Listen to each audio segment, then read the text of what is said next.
अम्बेडकर के आरक्षण की लड़ाई जो संवैधानिक अधिकार होता है, लेकिन ये समाज आज भी उस चीजों से रिटायर हुआ हूँ जी और रिटायर होने के पहले ही अलग अलग जगह पर है।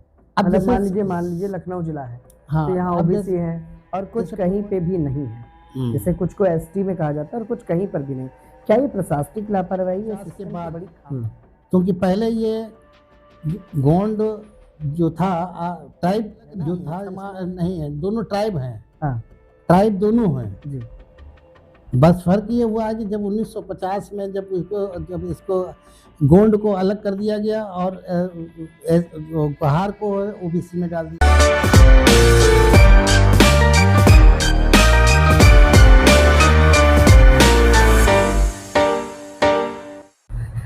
नमस्कार, मैं विक्रम और आप देख रहे हैं जर्नलिस्ट यूपी लाइव न्यूज का एक दिलचस्प पॉडकास्ट। आज का पॉडकास्ट एक समाज से जुड़ा है। कहा जाता है कि समाज की तरक्की लोगों से है। जब लोग एक मत होते हैं तो समाज विकसित होता है और कहीं ना कहीं प्रगति की ओर अग्रसर होता है। ऐसे एक समाज है जिसको गोंड समाज कहा जाता है और आज के आधुनिक दौर में लोग उसे कश्यप समाज के नाम से भी संबोधित करते हैं। असल हकीकत कुछ और ही है, लेकिन कश्यप समाज को लेकर, गोंड समाज को लेकर अलग अलग भ्रांतियां हैं, अलग अलग चीजें हैं। इन सबको लेकर आदिवासी नामक एक संस्था, मूल आदिवासी नामक एक संस्था का संचालन लखनऊ के रहने वाले सतीश कश्यप द्वारा किया जा रहा है। आज हमारे साथ बातचीत के लिए सतीश कश्यप स्टूडियो में मौजूद है। उन्हीं से जानते हैं कि जिस तरह से एक ही समाज, एक ही पहचान, फिर भी यूपी के अलग अलग जिलों में अलग अलग कानून इस समाज के लिए क्यों बनाए गए। सबसे बड़ी चीज होती है सरकारों के लिए और किसी भी व्यक्ति के लिए उसके हक और अधिकार की लड़ाई, यानी कि बाबा साहब भीमराव अम्बेडकर के आरक्षण की लड़ाई जो संवैधानिक अधिकार होता है, लेकिन ये समाज आज भी उस चीजों से वंचित रह गया है। आइए बातों का सिलसिला शुरू करते हैं और मिलाते हैं अपने खास मेहमान सतीश कश्यप जी से। सतीश जी, बहुत बहुत स्वागत है। सतीश जी, पहले तो अपने बारे में बताएं कि पहले आप क्या करते थे और अब समाज सेवा जो करने निकले हैं इस गोंड समाज के लिए, इसकी क्या मुख्य वजह रही? पहले अपने बारे में। मैं बैंक में मैनेजर की पोस्ट से रिटायर हुआ हूँ जी और रिटायर होने के पहले ही मैं समाज सेवा में से जुड़ा रहा हूँ, लेकिन अब मुझे समाज सेवा का करने का ज़्यादा समय प्राप्त हुआ है रिटायर होने के बाद।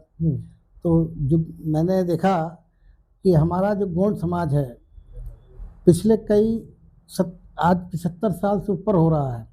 इस गोंड समाज संवैधानिक चुनौतियों से गुजर रहा है, जिसके कारण इसको जो इसका दर्जा प्राप्त होना चाहिए था समाज के अंदर, वो दर्जा नहीं मिला है। इसमें उसका कारण ये है कि इस समाज को सभी राजनीतिक दलों द्वारा नज़रअंदाज किया गया और उसकी उपेक्षा की गई, जिसके कारण आज हमारा समाज में तमाम ही संवैधानिक चुनौतियां हैं, आरक्षण की चुनौतियां हैं।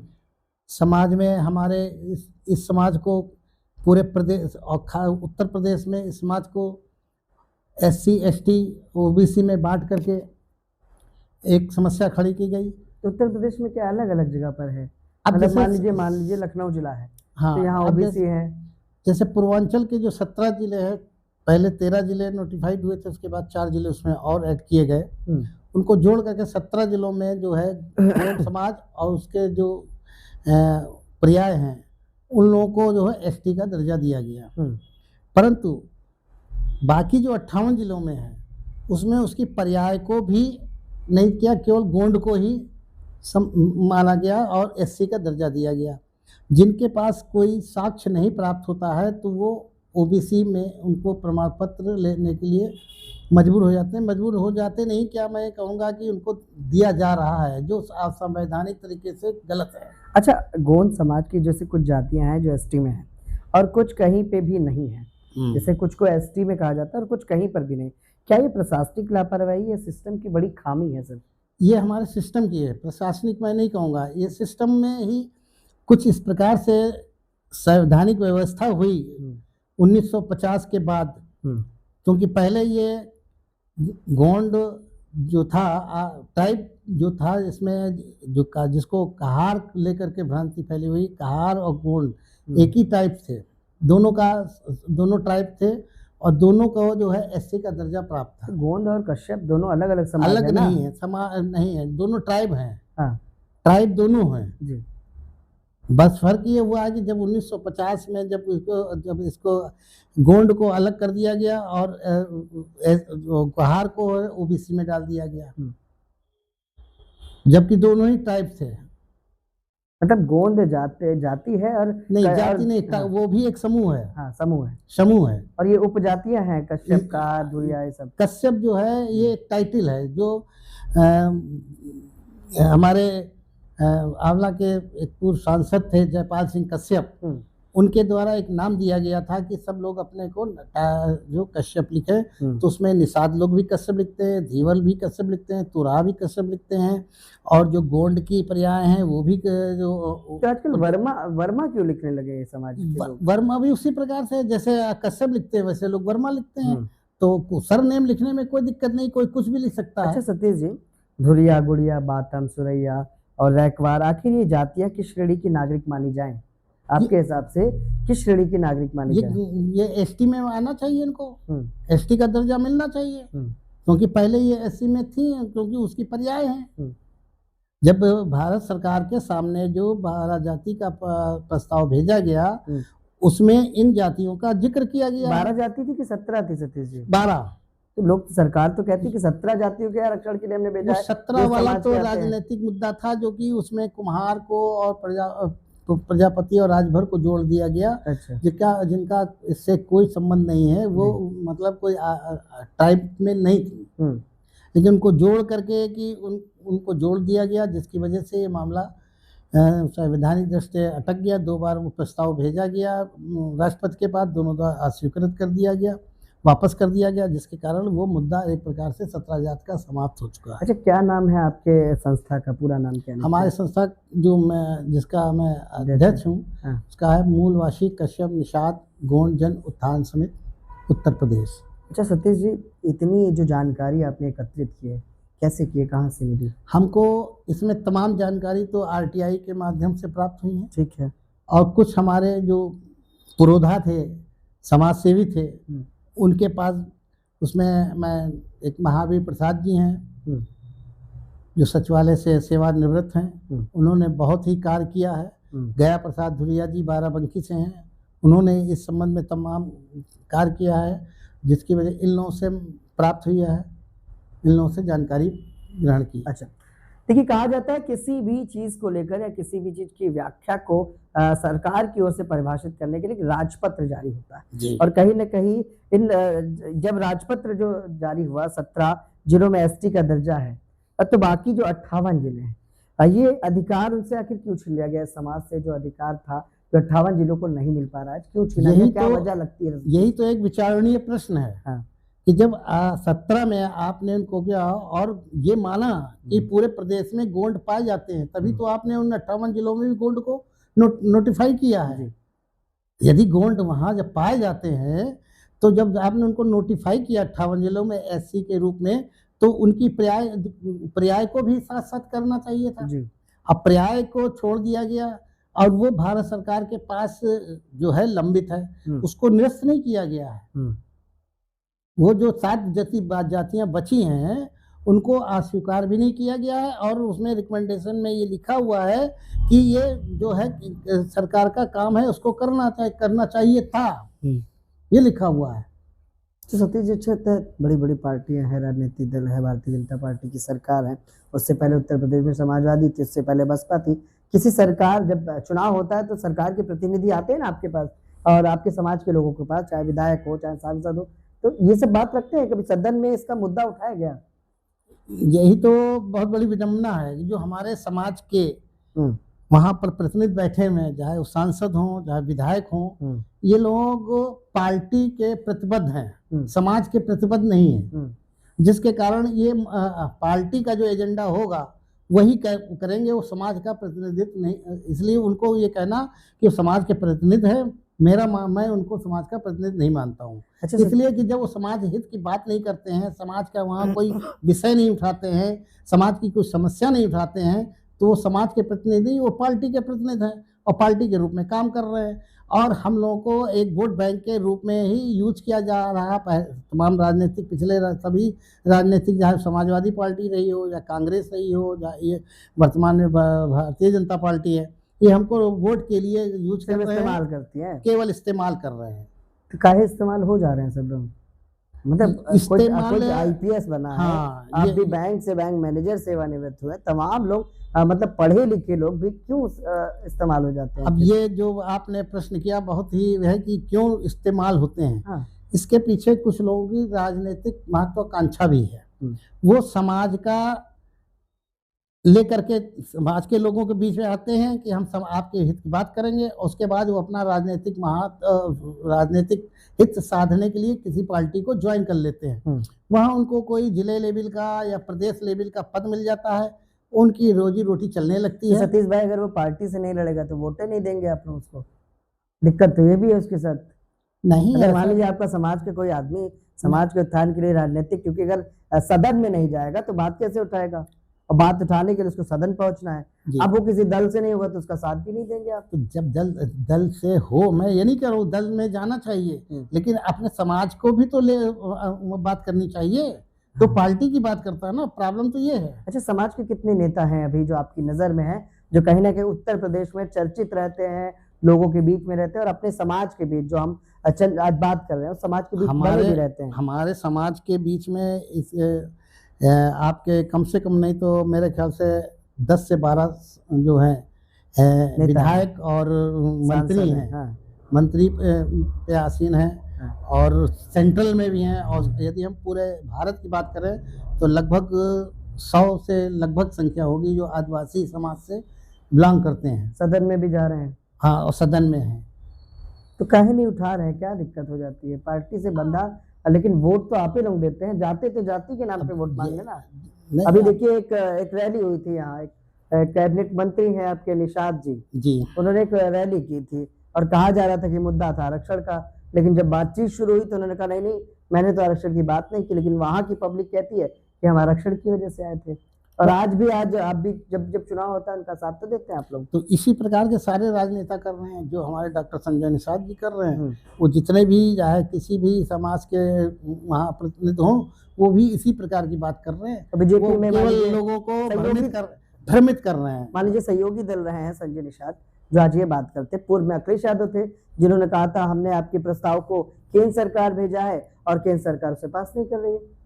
नहीं, ऐसा प्रस्ताव गया ही नहीं अभी तक के मेरी जानकारी में। नहीं, वो तो अखिलेश तो बताते हैं कि 17 जातियों का आरक्षण, 17 जाति का, जिसमें आपका भी था। 17 जाति का हमारे इस प्रकरण से कोई मतलब नहीं था है। उसमें और मैं वो इंक्लूड किया गया, इंक्लूड किया गया, लेकिन उसका 17 जाति का इससे कोई संबंध नहीं है। हमारा 12 जाति का जो प्रकरण है उससे संबंध है, जो ट्राइब्स का आदिवासी जो थे। हाँ। और उसमें 17 जाति में जो जोड़ा गया वो राजनीतिक मुद्दा था, मैं यही कहूँगा, इसलिए वो मामला अटक गया।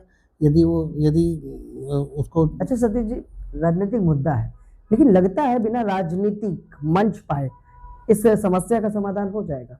नहीं, बिल्कुल नहीं होगा। राजनीतिक नेताओं को तो इसीलिए तो राजनीतिक नेताओं को मैं चाहता हूँ कि वो हमारे समाज की समस्या उठाएं। इसीलिए हम 20 अप्रैल को यहाँ लखनऊ में दारुल सभा में जो एक प्रदेश स्तर का सम्मेलन बुला रहे हैं, जिसमें 18 मंडल के जो प्रमुख हैं वो सब इकट्ठा होंगे और पूरे प्रदेश से लोग इकट्ठा होंगे। उनके सामने रखिए अभी तक के ये जो समस्या हमारी पूर्वांचल के लोग अपने जात प्रमाण के लिए ही लड़ रहे हैं, जबकि पूरे प्रदेश में गोंड समाज और उसके उपरियाय जातियाँ हैं, तो क्यों ना उन सबका मुद्दा उठाया जाए और उन सबको से, और पूरे इस मैं समझता हूँ कि सभी लोग इस जो 20 अप्रैल वाला कार्यक्रम है इसमें सहयोग कर रहे हैं। हमारे साथ कम से कम 10 से 15 संगठन के लोग जो हैं इन्होंने अपनी सहमति प्रदान की है, और वो हमारे संगठन के लोगों ने हमारी कोर कमेटी में भाग ले रहे हैं। ठीक है, क्या सरकार की चुप्पी समुदाय के भविष्य के साथ खिलवाड़ नहीं सतीश जी?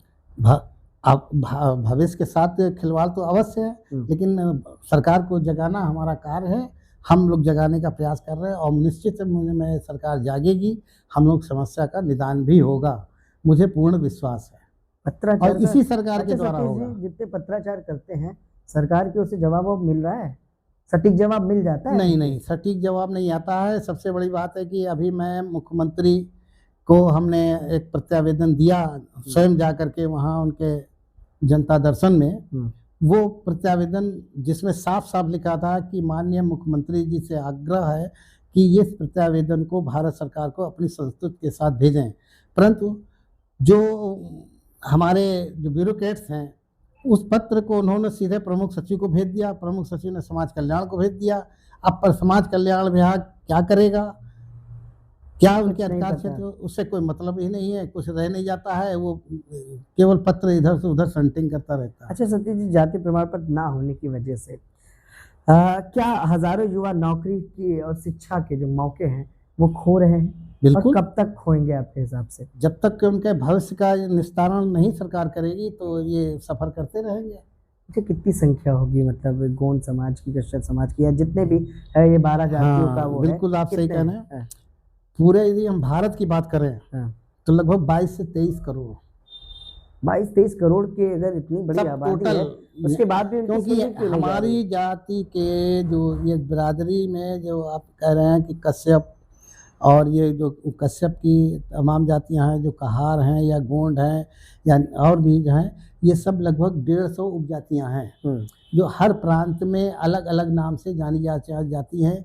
कहीं महारा के नाम मेहरा के नाम से हैं, कहीं जो है भोई के नाम से हैं, कहीं गोंड के नाम से हैं, कहीं गौड़ के नाम से हैं, कहीं कश्यप के नाम से हैं। मतलब आज ऐसी जातियां हैं जिनका आप नाम नहीं जानते हैं। हाँ, वही तो पिछड़ा वर्ग आयोग कहता है कि ये जातियाँ किसी सूची में नहीं है, तो इनकी हाँ। पहचान आखिर क्या है और कैसे होगी? ये जो बात आप कह रहे हैं कि हमने जन सूचना अधिकार के अंतर्गत पिछड़ा वर्ग आयोग से हमने ये सूचना मांगी, तो उन्होंने हमको लिख के दे दिया कि गुड़िया, धुरिया और ये बाथम, रैकवार, सुरैया बैकवर्ड में नहीं है। तो जब ये बैकवर्ड में नहीं है तो मेरा प्रश्न है कि इनको कहार का पैसे के आधार पे कहार का प्रमाण पत्र दिया जा रहा है, वो भी असंवैधानिक है। क्योंकि जब बैकवर्ड में नहीं है, और संविधान में ये भी व्यवस्था है कि पैसे के आधार पे किसी का जात प्रमाण पत्र नहीं जारी किया जाएगा, क्योंकि इन जातियों का पेशा सबका समान रूप से एक ही है। तो जब पैसे के आधार पे उन सबको कहार का दर्जा दे करके और प्रमाण पत्र उनको जारी किया जाता है, तो उसमें कुछ लोगों को मजबूरन अपना कहीं तुराहा का प्रमाण पत्र ले रहे हैं, कहीं धीवर का प्रमाण पत्र ले रहे हैं, कहीं कहार का ले रहे हैं, कुछ लोग मझवार का भी ले रहे हैं। ये समस्या, जबकि उनको गोंड का ही प्रमाण पत्र जारी होना चाहिए। अच्छा, क्या ये मामला सिर्फ कागजों में अटका है या इसके पीछे कोई प्रशासनिक कहीं ना कहीं लापरवाही है या अनदेखी है? मैं प्रशासनिक तो नहीं कहूँगा, इसलिए कि हम अपनी बात को जब प्रशासन को सही रूप से बता नहीं पा रहे हैं, और ना ही हमको कोई ऐसा प्रशासन के द्वारा मंच प्राप्त होता है जहाँ हम आप बता ले रहे हैं, तो प्रशासनिक पद पर बैठे हुए लोग क्यों नहीं बता पा रहे हैं? देखिए, प्रशासनिक पद वालों को जैसी गाइडेंस सरकार के द्वारा प्राप्त होती है उसी के अनुरूप वो करते हैं, और जो शासनादेश है उसी के अनुसार वो काम करेंगे। अब शासनादेश में परिवर्तन कराना हमारे समाज का काम है, हमारे समाज के पुरोधाओं का काम है कि उस शासनादेश में परिवर्तन कराएं। शासनादेश यदि कोई गलत हमारे हित में नहीं है तो हम उसके लिए विरोध करें, लेकिन समस्या है कि भाई जो प्रशासन के आदमी शासनादेश की बात करेंगे। इस का कोई प्रस्ताव जो है आप लोगों ने दिया है इस जाति को शामिल करने के लिए SC/ST में? कोई प्रस्ताव दिया है आप लोगों ने? कब दिया है? प्रस्ताव दिया है हम लोगों ने कई जिलों से और कई संगठनों के माध्यम से ये प्रस्ताव माननीय मुख्यमंत्री जी के पास भिजवाया गया है, लेकिन वही है जो प्रशासन का एक रवैया है, वो प्रमुख सचिव को भेज देता है, अब प्रमुख सचिव अपने वर्ष हो गए विशेष सचिव को भेज देते। कितने समय हो गया प्रस्ताव दिए हुए आप लोगों को? ये तो खैर जो हम लोगों ने हमारी कोर कमेटी के माध्यम से, ये तो अभी साल भर हुआ है। ठीक है, और उससे पूर्व में उसके जो पहले तमाम हम लोगों ने कार्रवाई की है, तमाम समाज के लोगों ने कार्रवाई की है। और काफी जवाब क्या आता है? प्रस्ताव लंबित है? वो तो RTI के द्वारा साफ लंबित है, उसमें कहीं निरस्त शब्द है ही नहीं। तो आप लोग ये नहीं पूछते कि आखिर कब तक? ऐसा कोई जब तक के कोई प्रावधान नहीं है, कोई प्रावधान ऐसा कुछ है नहीं कि हमको कि उनसे पूछे कब तक किया जाएगा। अच्छा, किसी काम को करने के लिए संविधान में क्या ये नियम है कि इस काम को इतने दिनों के अंदर करना चाहिए? नियम तो बिल्कुल होगा जैसे एक अवश्य। पुलिसकर्मी को हाँ, चार्जशीट नहीं बिल्कुल कोर्ट में होगा। पेश करना होता है तो 90 दिनों की हाँ, नियमावली है कि 90 दिन में कोर्ट में नियमावली पेश अवश्य करना। होगी, हर पत्र का जवाब देने की नियमावली है हाँ, सरकार। लेकिन मैं यही हमको कोई नियमावली का कोई फॉलो नहीं करता है, और पत्र जो है इधर-उधर सबसे बड़ी बात है वो सनटिंग करता है, हाँ। और वो प्रत्युत्तर का हमारा तो कहना है कि कम से कम जो पत्र जाता है उसकी प्रति हमको प्राप्त हुई यही एक्नॉलेजमेंट भेजा जाए, वो भी नहीं भेजती है। पता ही नहीं चलता है कि पता ही नहीं गया भी हमारा है कि नहीं गया है, पत्र किसी के पास पहुँचा, कि कूड़े एक्नॉलेजमेंट की तक नहीं बाल्टी में मिलता है, है कि पहुँचा कहाँ है गया, कि कूड़े की बाल्टी कहाँ में है। गया। वो पोर्टर पे डाल देते हैं, पोर्टर में भी वही व्यवस्था है हुँ। कि एक पत्र वहाँ भेज दिया गया है, हाँ। आप इस संदर्भ संख्या से आप देख लीजिए। अच्छा अब वो उसके आगे क्या कार्रवाई है, कहाँ से आदमी दौड़ेगा? अच्छा, कश्यप सरनेम लिखने वाली इन जातियों की एकजुट पहचान क्या है? सिस्टम उसे स्वीकार करने को तैयार नहीं है क्या? जो नहीं कश्यप सरनेम आप बता रहे हो, जी, उसे जब लिखते हैं तो इन जो जातियाँ हैं, जो कश्यप लिख रही हैं, उनकी एकजुट पहचान क्या है? पहले तो ये बता दें।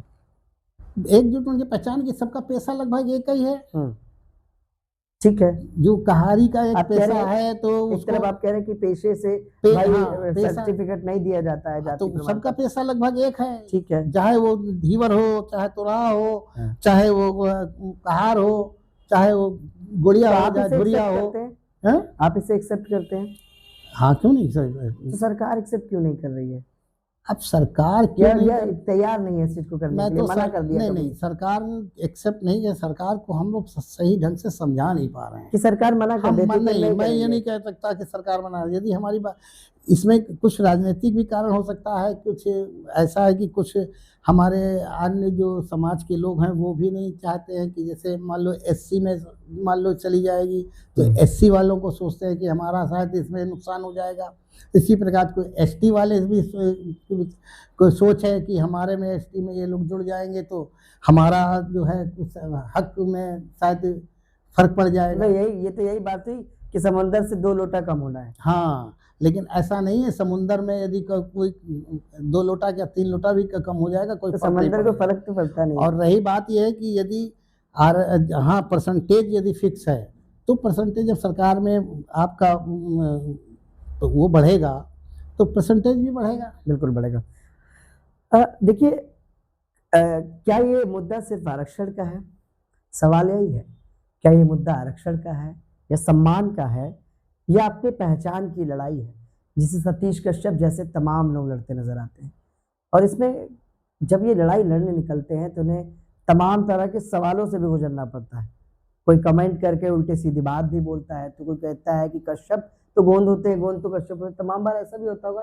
तो सतीश जी, असल में जो ये लड़ाई है, आपके हिसाब से आरक्षण की है, सम्मान की है या अपने पहचान की है? ये सम्मान, स्वाभिमान और पहचान तीनों की है। हमारी पहचान भी जो है वो भी पहचान और स्वाभिमान तीनों की लड़ाई है।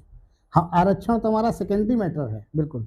आरक्षण तो हमें जब हमारी पहचान आइडेंटिटी हो जाएगी तो हमारा आरक्षण हमको तो अपने आप प्राप्त हो जाएगा। वो हाँ, संवैधानिक रूप कैटेगरी से तो डिसाइड हो जाए, कैटेगरी तो डिसाइड हो कि हम पहले हैं कहाँ, यही नहीं पता चल रहा है। यही नहीं निश्चित हो पा अच्छा, रहा। जैसे मैं कश्यप हूँ, तो जब मैंने अपना जाति प्रमाण पत्र आवेदन किया तो ओबीसी लिख कर आ गया और उपजाति में कहार लिख के आ गया। हाँ, यही मेरा जाति प्रमाण पत्र, इसी के हिसाब से मुझे ओबीसी में डिफाइन कर दिया गया। तो अब इन लोगों के साथ ऐसा क्यों नहीं हो रहा है? आप बताएं आपकी मूल जाति क्या है? मुझे तो बताया गया है, मैंने जो स्टडी किया है तो लोग कहते हैं कि धुरिया। धुरिया। हाँ।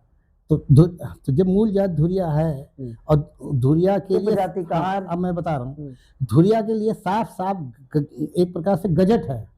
मैं तो कहूँगा गजट है, जब साफ लिखा हुआ है क्या गजट कि में धुरिया लिखा है? जो है कहार की जाति नहीं है और श्रेणी में नहीं है, और कहार के आधार पे उनको धुरिया का प्रमाण पत्र नहीं जारी होना चाहिए। जब ये गजट में लिखा है तो जाति प्रमाण पत्र क्यों दिया जा रहा है? यही तो व्यवस्था है, लोगों को पता नहीं है। हाँ। और सरकार पैसे के आधार पे कि धुरिया गुड़िया न इन लोगों का पैसा एक है, ये सब कहार हैं और कहार में डाल दिया अच्छा जाता है। सतीश जी, जैसे आप लड़ाई लड़ रहे हैं इस मुद्दे की, ना वर्षों से लड़ाई लड़ रहे हैं, उस तरह से तमाम लोग लड़ाई लड़ते हैं, तो लगता है कि क्या उनकी आवाज सरकार तक पहुंच रही है या अनसुनी हो रही है, सुनी नहीं जाती कि नहीं सुनेंगे? नहीं, सरकार के पास आवाज तो हमारी जाती है, लेकिन उसको अनसुनी ही किया मैं समझूंगा कि अनसुनी की जाती है। मतलब नहीं सुनी जा रही है कुल हाँ, मिला नहीं के। सुनी जा रही है। कितनी बार पत्राचार हुआ, सब कुछ हुआ, लेकिन कोई बहुत। सटीक जवाब नहीं मिल पाता है। अच्छा, आज अगर आज समाधान नहीं हुआ, जैसे इस मुद्दे को लेकर लगातार लड़ाई लड़ रहे हैं, तो समाधान नहीं हुआ तो आने वाली पीढ़ियों का भविष्य क्या होगा सतीश जी? वो भी इसी तरह हम लोग के प्रयास रहेंगे, लड़ाई जारी रहेगी। लगता है कि भविष्य लगता है कि संविधान में जो समान अधिकार सभी को देने की बात कही जाती है, वो अधिकार नहीं मिल पाएगा, ये लगता है? मैं तो मतलब लगता है कि संविधान में जो नियम सबके लिए बनाए गए हैं, वो हम लोग को नहीं मिल पा रहे हैं, आपको नहीं मिल पा रहे? भाई, हमारी वर्तमान सरकार का नारा है सबका साथ सबका विकास। हाँ। तो जब हम सबका साथ सबका विकास, तो जब हमारा विकास तभी होगा जब हमारा सही माने में हमारे को अधिकार प्राप्त होगा, तो हमारा विकास होगा। हाँ। तो हमारा विकास कहाँ कैसे होगा? आरक्षण नहीं मिलेगा या कैटेगरी डिसाइड नहीं होगी तो कैसे आपको आपके हक मिल पाएंगे? बिल्कुल सही। क्या इस मुद्दे को कोर्ट तक ले जाना नहीं चाहिए था अब तक सतीश जी? हाँ, क्या लगता है कि आखिरी जब सब नहीं सुन रहे हैं, तमाम बार आप सरकारों से बात कर रहे हैं, तो नहीं लगता है कि अब कोर्ट का रास्ता अपना लेना चाहिए था आप लोगों नहीं, को? कोर्ट का रास्ता अपनाया जाएगा, वही लेकिन बचा है। सवाल ये है ना, वो भी न्यायालय भी जो संवैधानिक व्यवस्था है उसके अंतर्गत ही निर्णय करेगी।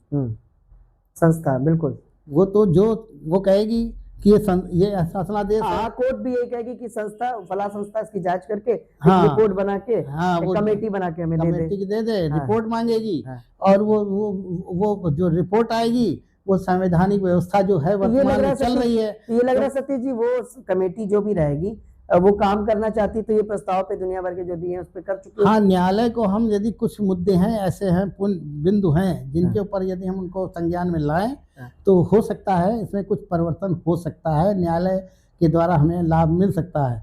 लेकिन अब वही है कि अच्छा, इस तरह इस से समाज में ऐसा कोई व्यक्ति नहीं है जो कि PIL दाखिल करे और दाखिल करके अपनी बात को वहाँ पर पहुँचाए, संज्ञान में लाए। तो सतीश जी ये बताइए कि बाबा साहब भीमराव अम्बेडकर जी ने SC ST को जो उनके अधिकार थे कैसे दिलाए थे? बाबा साहब ने तो जो SC ST के अधिकार दिलाए थे, वो उन्होंने अस्पृश्यता जो छुआछूत के आधार पे ज़्यादा वजन दिया था कि जो अछूत जातियां हैं उनको उन्होंने प्राथमिकता दी। ठीक है। उसके बाद क्योंकि ये जो टाइप्स वाली हैं ये अछूत जातियां नहीं। ठीक है।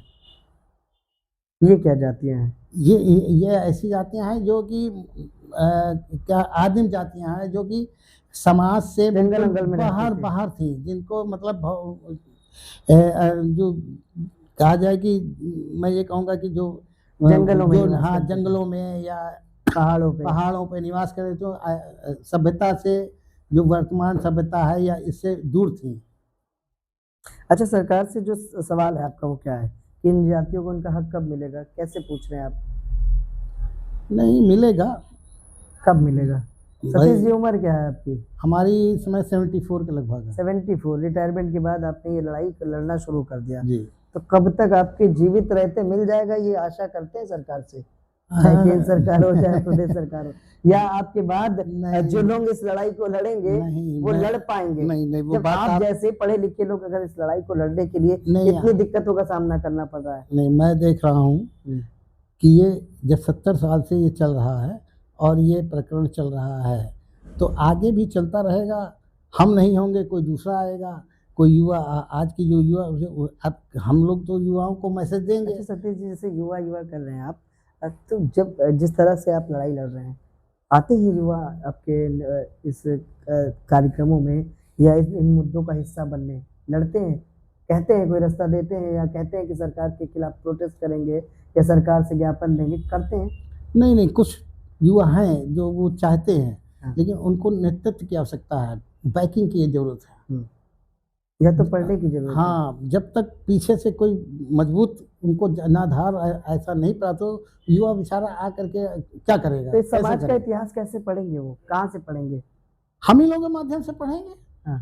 भाई, जब हम जैसे सभा करते हैं, मीटिंग करते हैं, उनको अवगत कराते हैं, जो हम लोग लिटरेचर उपलब्ध कराते हैं। इसकी कोई किताब वगैरह नहीं है सतीश जी जिससे युवा जान पाए कि समाज क्या है आपका, या जो समाज में कुरीतियां हैं या क्या क्या चीजें? किताबें हैं, बहुत से राइटरों ने काफी लिखा है।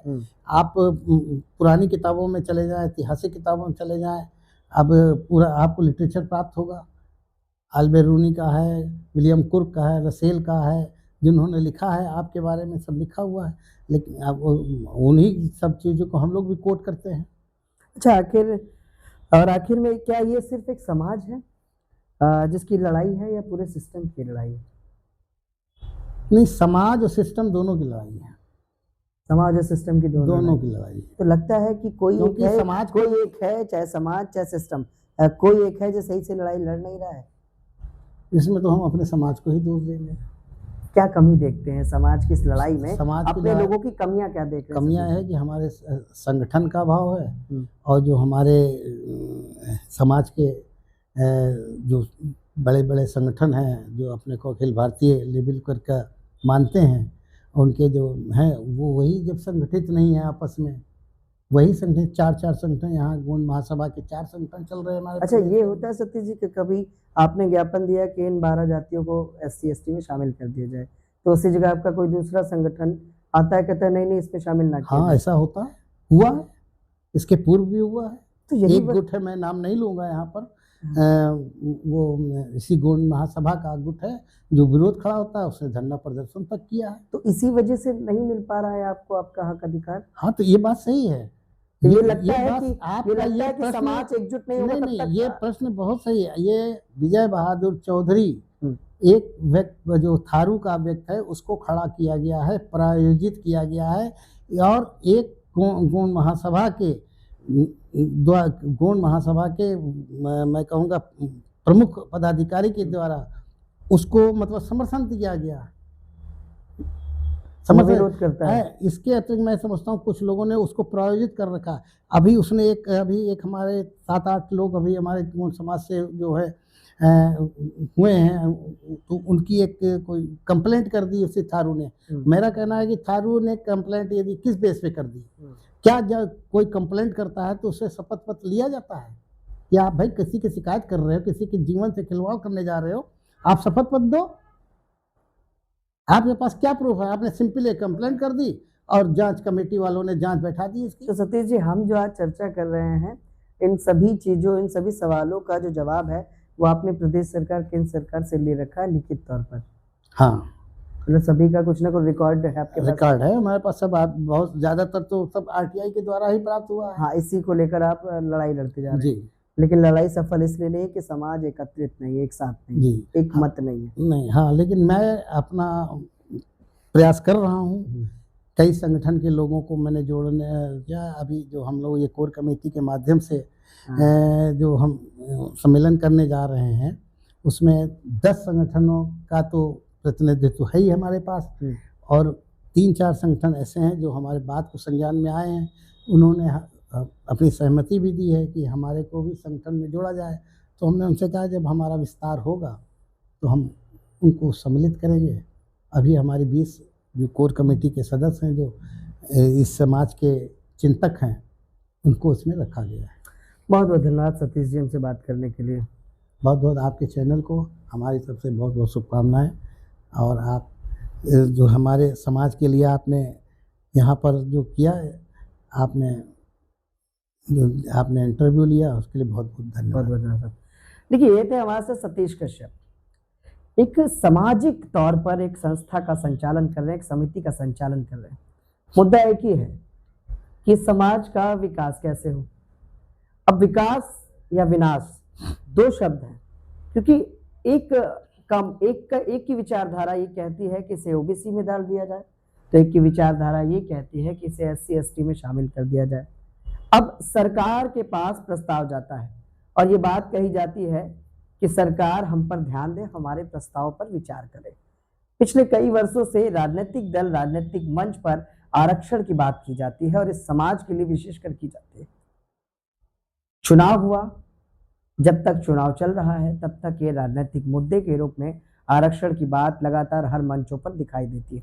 लेकिन जैसे ही चुनाव खत्म, विधायक बन गए हैं, सांसद बन गए या सरकार खड़ी हो गई, वैसे ही मुद्दा फिर से ठंडे बस्ते में चला जाता है।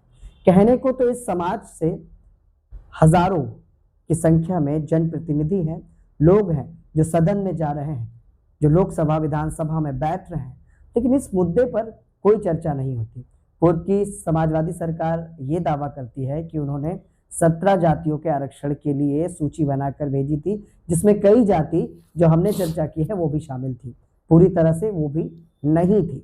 सतीश कश्यप जी का कहना है कि जब तक समाज एकजुट नहीं हो पाएगा, तब तक वो अपने हक, अपने अधिकार और अपने सम्मान को नहीं पा पाएगा।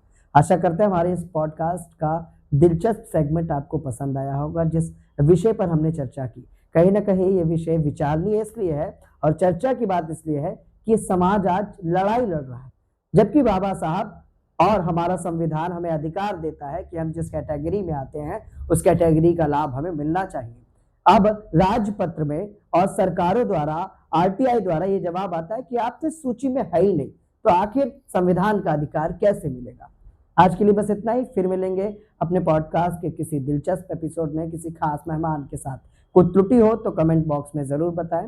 ये बातचीत आप तक पहुंचाने का एक जरिया था और कहीं ना कहीं समाज को एक मैसेज देने का एक आसान तरीका। नमस्कार।